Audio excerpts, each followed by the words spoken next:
I'm Pritika Toutam. I've been with Abbott 14 years. My current role is leading product development.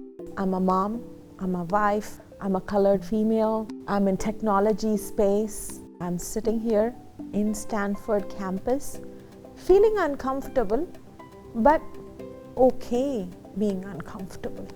As I've grown organically in the career, I needed to create some frameworks that can pivot my career into the next level. My own leadership style is evolving.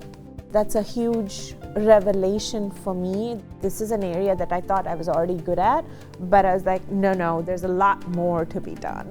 The reason I chose SEP, I was looking for specific topics like design thinking or strategy.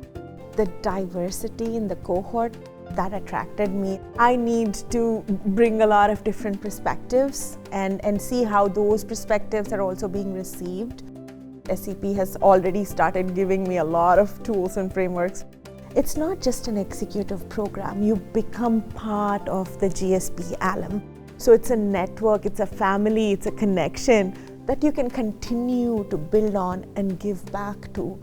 I feel like I'm walking away with lifelong friends, and I'm so glad that I'm here and I'm doing this.